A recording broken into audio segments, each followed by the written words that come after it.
This is Tuesday, the 7th of January 2004, and today I'm going to tape Anna Irvine from Hillswick, recalling her early childhood and her years in Hillswick. My name is Pat Christie, and this is on behalf of the Heard Oral History Project.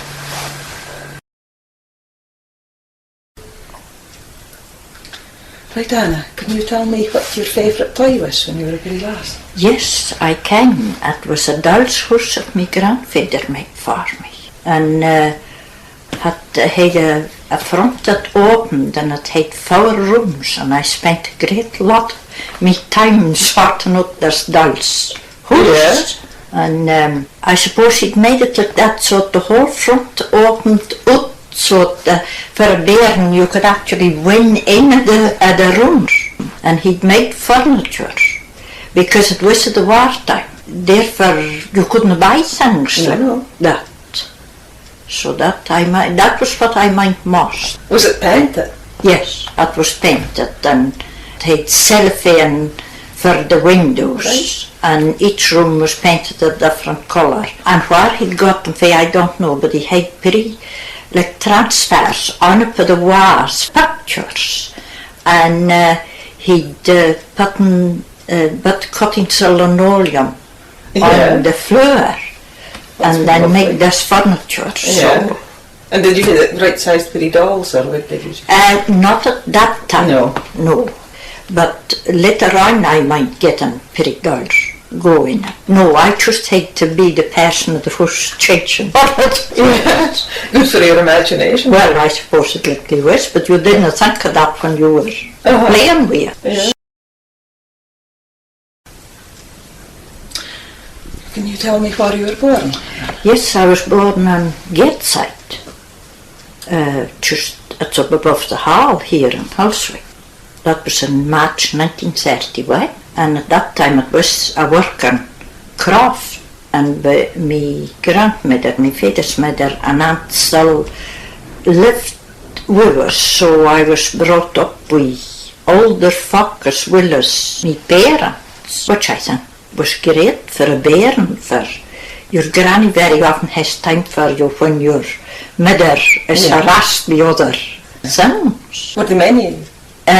Well, I was actually 7 years older than me other sisters, but I have 3 sisters, 3 of us. But being 7 years older, sometimes they really didn't feel like sisters, because especially the youngest 2, by that time my grandmother and grandaunt had both died, so I had to spend a lot of time helping Mum and looking after them. And I know I used to refer to them as were bairns, which made other folk laugh, because it seemed as if I hadn't been a bairn and that. Yeah. But that's just how things was.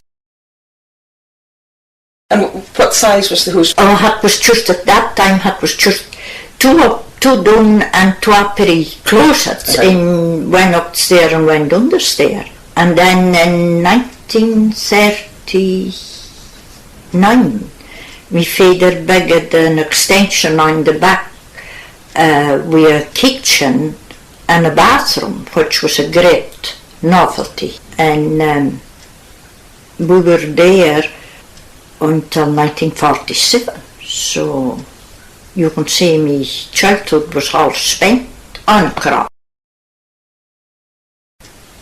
So what's your first memories?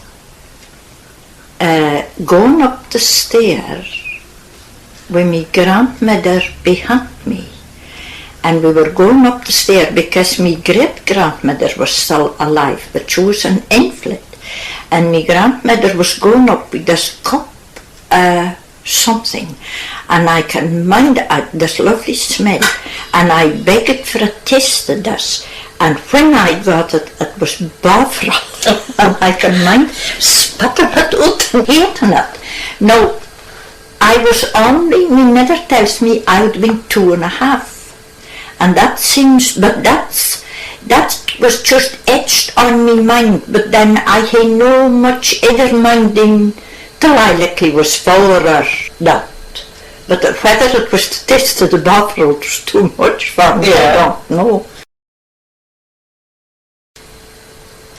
I don't mind much more till maybe I was 4, and I might them big in the hall down below, and I couldn't have been very much bigger as that, because I mind my father was going down, he was going to inspect the mine, and chests was laid across the floor, but the floor, there were no boards, and I was all pretty, he had to carry me in because I couldn't step for one chest to the next. So that's about the next thing that I made. And then of course going to the school, and that was, I don't know what you'd say about that. I hated the school. Hated it every day I was at it. And the sons are something bragging, but I had no trouble with my lessons. It wasn't that. I don't know. I just hated that being pain there. But I can think that followed me on to later life, because I hated every day I had to work. So, because it was not the work, but I just hated the fact that I had to go there at 9 o'clock in the morning and remain there till 6 o'clock at night. And I suppose the school was something the same. But I just wondered afterwards if that was because I was being used to going with my grandmother, and she did that outside work, and I would everywhere with her go to the kye and the ship and feed the hens and the geese and all that sort of thing. And I think maybe it was just the shock of being locked in that was too much for me. So what do you mind about lessons at the school? And that is the book you knew your alphabet and could count before you got to school. And I mind me first primary, and there's pre-reading lessons. Also, I mind the terrible cold that was in the school, because they were just a one stove that was a round metal bogey, and it was pits, and they would only be lit up when we came to the school, with the result that it was nearly after dinner time, and the classroom was ever hot. But my lessons were like, I looked at anything to do with reading and history. I looked at that sort of thing. And some just seemed to be a necessary evil. But I think what I enjoyed most was when I got bigger, that we came to the stage that we got sewing and cookery. And then, of course, we had no dinners. We all had to carry our piece. And summer we just carried milk in a bottle, but in winter we had cocoa. And I think I should have hated everything but school, because I hated the cocoa as well. And I can mind drawing. I was never any good at drawing. I could hardly draw a straight line, and it was just a torture. We always had this thing set up to draw, and the worst days was when we had to draw flowers, for that was just dreadful. And I suppose that we had exams, but I never mind worrying very much about them till we really came to the age that we had to sit the 11 plus it was then. And I can mind kind of dreading that. And we also sat another exam called the Orkney and Shetland exam, and that was all the history and geography of Orkney and Shetland. But of course I was the age I was able to leave school at 14, so that was my days of torture over. You were saying about the school being cold, you would walk it to the school? Yes, we had to walk to the school. Yeah, so too far is it about? Well, that was a mile. But a mile on a bad day was quite a distance still a 5-year-old. So you likely would have been weak some days? Yes, we were. And well, the teachers were very good. They would try and dry our clothes, but you sat many a day with wet socks and wet feet, so that little did was no harm. We never seemed to be all the only thing more as the present generation as always. And on fine days, of course, it was lovely, and times we would walk with the ride, but lots of times we would go across the beach at Swartwell and go along the beach and up the burn, and that was fun. Did you meet up with other bairns? Yes, yeah. I good with the bairns were back in next door. There were 3 of them, and I can mind Mum coming to meet us. We must have gotten off early, and either Mum or then Mary fi back in would come there about and meet us when we first got, but after that we were left to our own devices. But I thought it was an awful bad day. Of course we just got back home, but that was sort of frowned on, and we were supposed to come, like if it was a morning of rain, we were supposed to come if it dried up, and you couldn't really understand that they were, for one thing, they were just one teacher, and she had to teach all ages, every subject. So I suppose that she couldn't afford to have her time wasted either. And we had 2 intervals we had, but we had pre-interval and dinner time. Pre-interval was maybe 20 minutes, but dinner time was an hour, and it was fun. We played outside mainly. Can you mind any game? Yeah, we played runders, and we played a lot with bars and skipping ropes, but it seemed to go in phases. If we played runders in days, and if it was hide and seek, that was the fancy, we played that in days, and we seemed to amuse ourselves pretty well. We very little. And were you together in the playground, or were Yes. you separated? No, we were together. Sometimes the boys would play football, and we never played that. That wasn't thought to be suitable. But for most part, we all played together. Why do you think it wasn't suitable? It wasn't suitable for females? No, surely, I don't know if it was that, or did we think it, we would get hurt in the rough and tumble, so luckily some of us maybe was able to look after ourselves as the boys. And of course, another thing was there were no inside toilet. You had to go out. That was segregated, the boys' toilets, and they had a wall bigger between them and the lasses' toilets. Well, at that time, were they running water, was it? Or were they yes, they were, but I thought it had to be piped in for a while, and they were sinks in the boys' had a clock room and the lasses had a clock room, and there were sinks in both of them. I mean, if it was to wash for hands, or I think they were a while up at the park above the school. And then, of course, after I left school, they built the secondary building, so it became a much bigger school. But when I was young, it was just a pretty ordinary school with a glass sliding partition. I could slide backwards and forwards, and just before I left, there were a second teacher appointed, and the period bairns was putting in with her. The numbers luckily raised that they thought it was beyond one teacher managing. Were there any visiting teachers that came at that stage? No, the one teacher did everything, and she had our academic subjects and the cooking and sewing and PT and everything. So did everybody do it together then, the big and the period? Well, the PT and that sort of thing, yes, but she had to have this all regulated.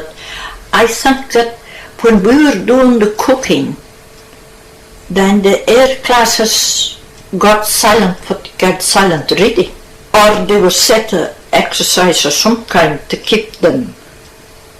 And then through the wartime years we got nothing, but the boys knitted as well as the lasses, and as a matter of fact I think some of the boys was better knitters, and I mean she had to look after that as well, so they really worked for their money.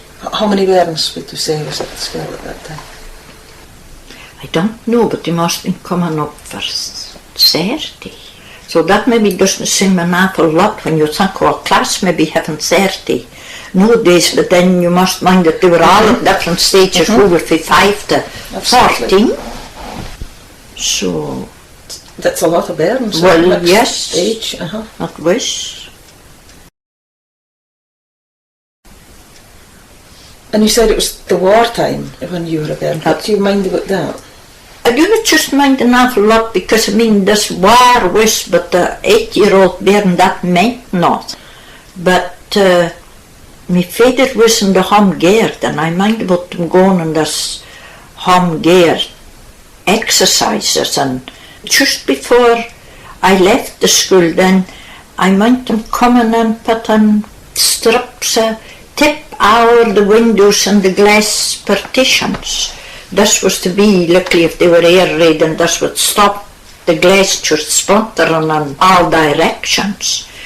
And well, they were rationing, I know, but in the country rationing didn't mean that much, because on a craft you were self-sufficient. But you had your own milk and butter and eggs, and in winter you had meat. We had a hen to kill, and at Christmas we had in our own geese, and if the sugar could be had, well, they were rhubarb, and we also had black currants and red currants, and my mother made jam. So we really, the war didn't affect us to a great extent, and that.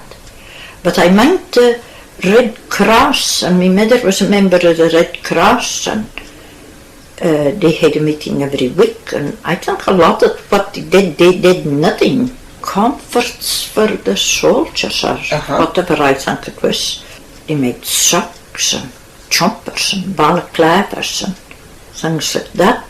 And the black coat, I mind about the black coat. But I do mind the one night that they thought that Shetland was going to be invaded. No, I don't know. The word I think came with a telegram, and it said invasion imminent. And I can mind me father going, and this other man gathering, and he had to go to the shop and the post office and be there all night to be on hand for the telephone. And I mind me mother pattern was debated, and that's sort of funny. We really hardly knew what an invasion was, but we picked it up on it. Me mother and father that was something more as what we were ever been used to. But of course there was nothing that happened, and in the morning they were all stood down. But the Germans did leave Norway that night, but apparently the weather was against them, and they turned back. And I'll tell you another, that's just a silly thing that I mind, was they had this idea at after Germans landed at the south end of the island, Mavis Green was to be blown up to stop them getting north. And my father, as head of the home guard, was the person that was to blow up Mavis Green. But also, you see, he was the emergency food officer that was supposed to hand out the food to those refugees that would be come to Housewick or North Mead. And when I got older, I mind saying, Daddy, how was you going to blow up Mavis Green and hand out this food? Oh, he said, I never thought it would ever happen on that. But really, on the whole, the war affected was very little as bear. Were the soldiers based here in No, they were once or twice at the Candy camp at the Black Watch being, and then the Green Horse was, but that was just a case of they maybe for a week they had exercises with the home gear. But that was the nearest that would have been Solomvo or that type. And what about the craft then? Du says the man's gone yes. by granny, wasn't yes. Yeah. Well, we just had a ordinary petty craft with 2 kye, and we would overwintered maybe 12 or 14 lambs, and we had hens, ducks, geese, and we just grew the normal things, corn and tatties and nips, and Mommy had a vegetable patch where she grew onions and carrots and that kind of thing. But Miss Crofts had a horse or a mare, but we never had that. So it was a sort of business that my grandmother would go and help the next door folk with something, and that man would come across and maybe with his mare if anything was needed to be done. But at the time the ploughing was, there were somebody, well actually it was a Manson man from Norn at good around ploughing, and he ploughed with a horse, a mare it was, and an ox, which was kind of unusual. Yeah. And he would maybe be and plough and be all night and finish off the next day. And the mare and the mare and the ox, yeah. just, well, they were like being trained, they were young.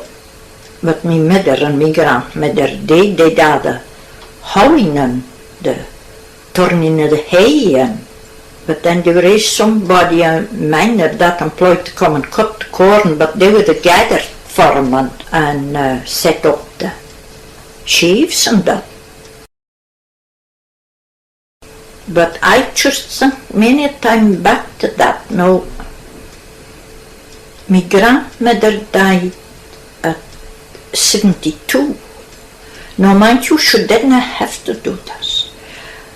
But I can mind her, they would put in the seed, and there were a piece, a muckle yard in front of the house, that they couldn't get the horse, the mare and the cart and all that into, and they would sand corn in there, and she would go out and tie the harrow upon her back and harrow that seed in.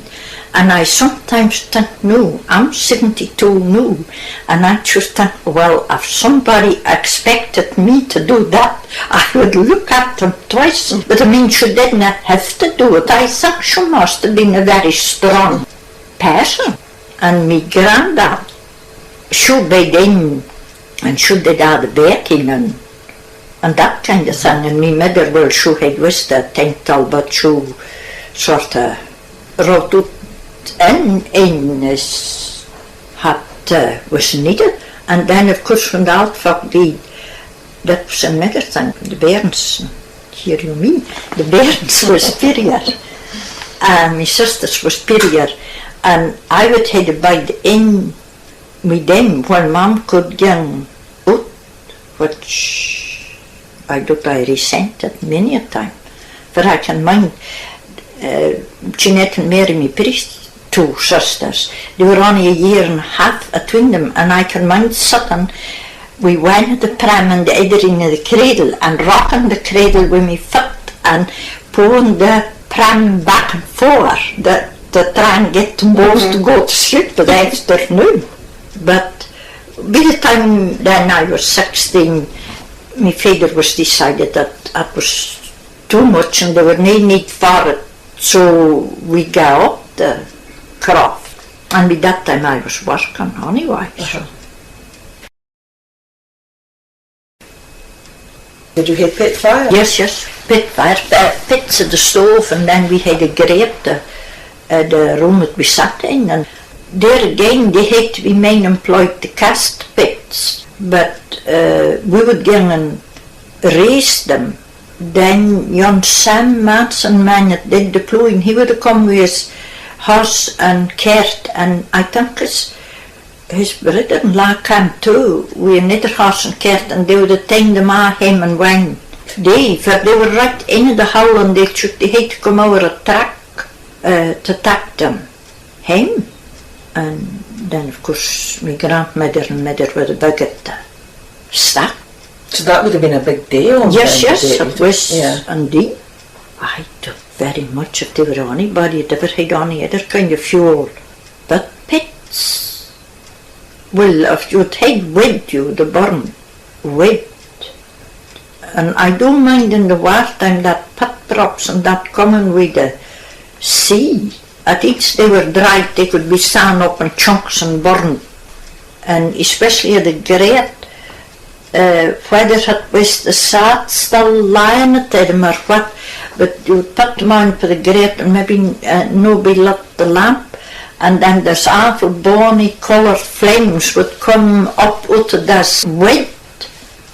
Then of course there was our paraffin lamps. There was nothing either. But then, maybe about the time I was 14, my father got a windmill. There were various folk that got windmills. And this charged up batteries, and you could hear, it wasn't money, like it couldn't run that money, but I think we had a light to the kitchen and in the bathroom after this windmill. So that was a great thing. That was a routine every morning, was the cleaning of the lamp glasses and the filling them up with paraffin for, so they were ready for the next night. For I can mind, and that's a soon, when soon, it lies in my mind, was the clunk of my mother's wedding ring, and round the glasses, she cleaned the lamp glasses. What way that lies in my mind, I don't know, but I can just hear the clunk, clunk, or wedding ring going round the glass.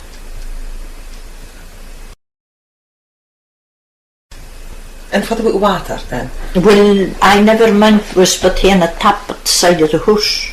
My father, that was before he even married my mother. He got water piped down to the side of the house, and the tap was at the side of the house, which was a great thing because, I mean, it wasn't any of the house, but it was just right outside. Were they well up above them? Yes, they were well up at the face of the hull. So that was a great thing. And then, of course, when he got the bathroom bucket, he had to combine another well into that to make it sufficient to be for the flushing toilet and the hot water. And that must have been a great benefit. So, again, I was too young to appreciate things like that. Of course, all the washing was done by hand, but I mean, it was that much simpler when we got a sink and running water. But then I mind me mother getting a washing machine, and she just thought she was getting gold dust. That was just a foul square metal thing on legs, a tub on legs with a lid, with a sort of an agitator under the lid, and you put in the soap and the clays, and this handle was on the tap. You turned back and forth until for a certain time, and then you could take the clays out and run it, and that was that much simpler than standing here to rub the clays between your knuckles, as you would say, on the sink. She thought that was a wonderful invention. Another thing about the craft was the cutting of the lambs. That was done every night. There's kale and nips and thing was cut baskets of it to feed those lambs, and the cow, I think, just got their nips sharpened maybe into 3 or something. And about the time that my father built the extension on the house, he got the byre and barn and altered. And when the running water was, he got drinking bowls put into the cow so they could just drink as they wanted. And also he got it arranged so you could get into the barn, and for the barn you could get throw to the byre and throw to the lambs, so you could do others feeding and that and never be outside. When you cut up the lamb's meat and that, was it just cut up by hand, or were they... No, cut up by hand. I think that they were fucking things that cut machines that cut up nips. No, there's the kale stocks, and in winter if they were frozen they had to stand in and buddy at the side of the fire to kind of tow out, and they were just cut with hand, with a tully, and the nips the same. So it took a bra while to do it, but that was just part of the days. Did you store the nips? Yes, in beds, and I took the tatties was the same. I can't remember right what the tatties, but the nips were certainly in beds with earth and then pawns up at the top of them. And the kale will have just lasted as long as it lasted, and then it was done till you set again. I mean, there was no storing the kale. And what about milk and products of that? What did you do? Yeah, well, the milk was, we had milk, and after it'd been on the extra, they were a family up by us, and they had a poor place, and they could only ever keep one cow, so that their cows, they would have gotten milk for West too. But the milk was same o'clock skimmed, and the cream was kept and curd, and we made butter on, and you made curd milk. And I mind money a day coming home for the school, and we would have had tatties with butter and curd milk and a cup of milk to wear, just for our dinner. We never made cheese, but the milk was used up for we had maybe, when the humans was fed, we had maybe 2 dogs, and I meant was saying 4 cats, so they got milk, and of course if they were a calf, the calf got milk. I never mind any ever being wasted in any way. And too, if there were a surplus of milk, we would have puddings rather as soup to use up the milk.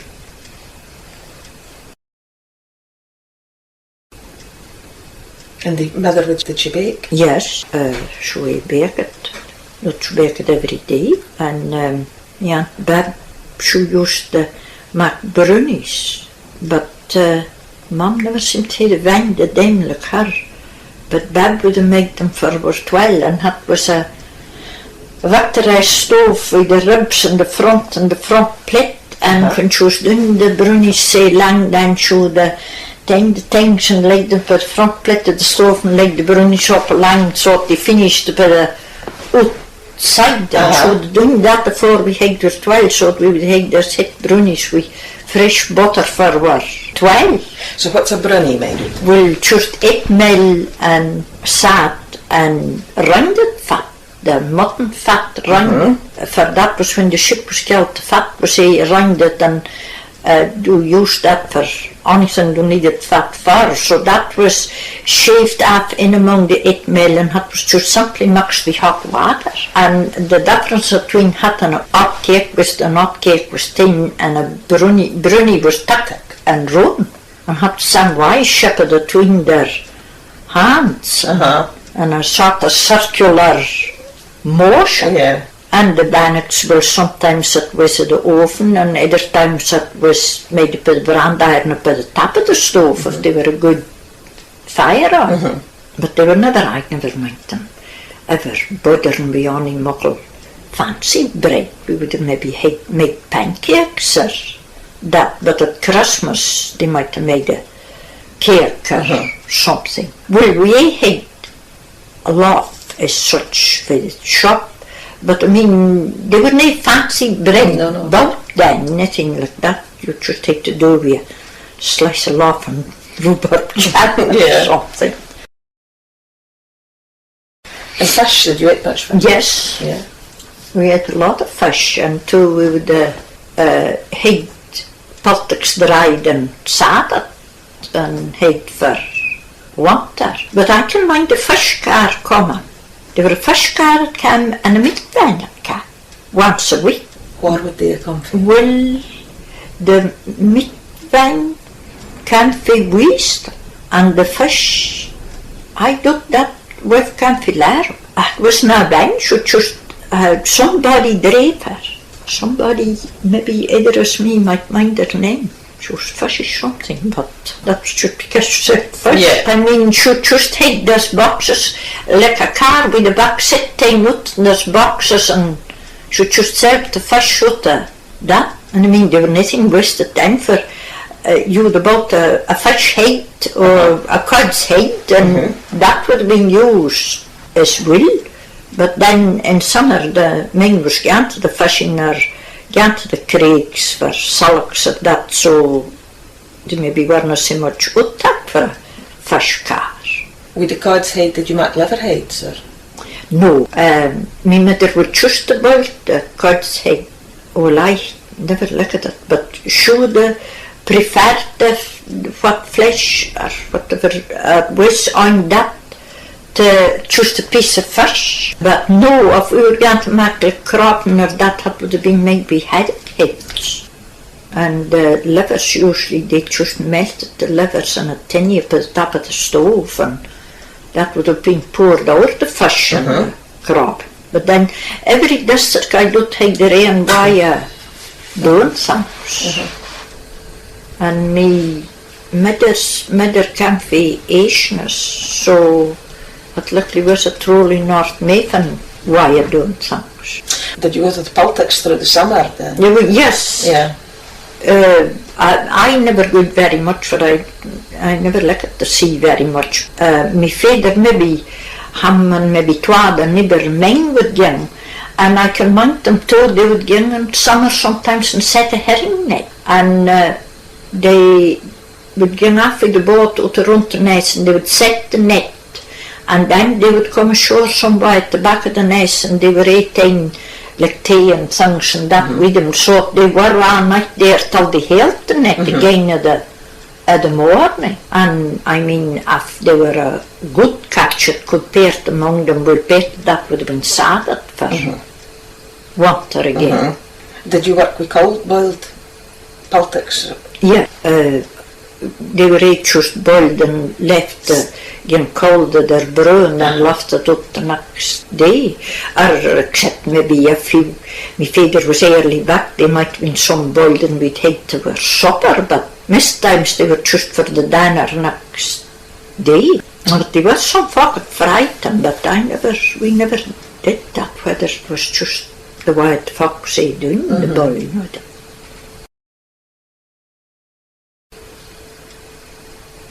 And puddings, did you make? Yes, it made puddings and corny puddings whenever they were ship killed. That was a great pair to your living too. And some folk, but I never mind Mum doing that, some folk would have salted some of the pudding skins and then dried them, and then they would have cut pieces off of them and made soup pudding. We just ate the puddings was made and that was, and then they were usually fried up to our tea or something. You didn't have tripe? No. No. But I don't think surely because they didn't, or folk didn't care for tripe or something. Because I mean there were plenty of folk that did. Did you eat the head? Yes, the head and the tongue and everything. Except the brains. Yeah. The brains was given to the dog, but I don't know why that was, but and I mean the ship, the neck, and but folk couldn't afford to waste anything then. They had, and I can mind when the goose was killed, they would have had what they called the triff, and that actually was the feet and the head and pretty odd butts, and that would have been boiled, and they would have made bannocks and putting in that brew, which was a strange. Yeah. But then the geese was only killed at Christmas.